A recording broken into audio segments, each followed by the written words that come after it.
দীর্ঘ 25 বছর কি দেখেছি? ভারতের দালালেরা, মোদির দাসেরা দেশ পরিচালনা করেছে। আমরা কাপড় পাল্টাচ্ছি, নাম পাল্টাচ্ছি, কিন্তু দুর্নীতি থেকে আমরা বের হতে আসতে পারি নাই। সারা জীবন আমি যুদ্ধ করেছি। 1971 সাল থেকে নিয়ে একজন ক্যাপ্টেন হিসাবে পাকিস্তানের বিরুদ্ধে সর্বপ্রথম বিদ্রোহ করেছিলাম। শহীদ রাষ্ট্রপতি জিয়াউর রহমানকে দেওয়ানহাট নামক জায়গা থেকে ফিরিয়ে নিয়ে এসেছিলাম। যদি উনাকে ওখান থেকে ফিরিয়ে না নিয়ে আসতাম, হয়তো 5 মিনিটের মধ্যে উনাকে গুলি করে হত্যা করে কর্ণফুলীতে ফেলে দিত।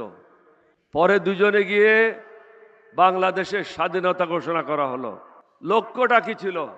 এটা ন্যায়ভিত্তিক সমাজ হবে, অর্থনৈতিক মুক্তি হবে, বাংলাদেশের মানুষ সুখে শান্তিতে বসবাস করবে।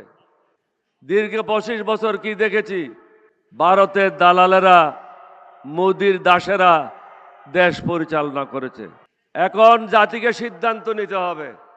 আমি ওই দিনও বলেছি, বিএনপিকেও আপনারা ক্ষমতা দেখেছেন, আওয়ামী লীগকেও ক্ষমতায় দেখেছেন, জামাতের 2 জনকে ক্ষমতায় দেখেছেন, মুজাহিদ সাহেব এবং নিজামী সাহেব। 2008 সালে আমরা কয়েকজন ছাড়া, নিজামী সাহেব ছাড়া, আলী হাসান, মুজাহিদ ছাড়া বাকি সবাই দুর্নীতির দায়ে জেলে আবদ্ধ ছিল। আজকে দেশের কি অবস্থা? আমরা কাপড় পাল্টাচ্ছি, নাম পাল্টাচ্ছি, কিন্তু দুর্নীতি থেকে আমরা বের হতে আসতে পারি নাই, চাঁদাবাজির থেকে বের হতে আসতে পারি নাই। আমরা যারা আজকে মঞ্চে বসে আছি, আমরা আজকে আমাদের জীবনের শেষ যুদ্ধ। এই যুদ্ধ হবে 1971 সালে যে স্বপ্ন ছিল, সেই স্বপ্ন বাস্তবায়ন করা। ভারতের দাসত্ব মুক্ত বাংলাদেশ, চাঁদাবাজ মুক্ত বাংলাদেশ, দুর্নীতি মুক্ত বাংলাদেশ, যেখানে গরিব ধনীর মধ্যে বিচারের কোনো পার্থক্য থাকবে না। এখন একটা বড় লোক থানায় গেলে তাকে আদরে সম্বর্ধনা জানিয়ে ভিতরে নেওয়া হয়, গরিবকে বাইরে রাখা হয়, কারণ সমাজে ইনসাফ নাই।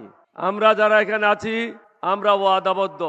নতুন বাংলাদেশ আমরা আপনাদেরকে উপহার দিতে চাই। সমগ্র জাতিকে চিন্তা করতে হবে। আজকে যারা আমাদের বিরুদ্ধে আছে, তারা দিল্লি সেবা দাস হিসাবে নিজকে পরিচিত করেছে। সেবা দাসদেরকে আমরা বাংলাদেশের দায়িত্ব দিতে পারি না। তাদের হাত থেকে দেশকে যে কোনো উপায়ে মুক্ত করতে হবে। মুক্ত করার একমাত্র উপায় হলো, আপনারা শুনেছেন বিএনপির মহাসচিব বলেছিল, এই অগাস্টের মুভমেন্ট যেটা হয়েছে, এটাতে আমাদের কোনো অংশগ্রহণ ছিল না। এটা তারই কথা, আমার কথা না। তাহলে বিএনপি এখন যে অবস্থায় আছে, এটা তারা চায় নাই, তারা হাসিনাকে চেয়েছিল। আর আপনারা 1400-র উপরে শহীদ হয়ে নতুন বাংলাদেশের স্বপ্ন দেখেছিলেন। সেই স্বপ্ন বাস্তবায়ন করার জন্য প্রয়োজন ইনসাফের সমাজ। Next level, well done, side by side, free.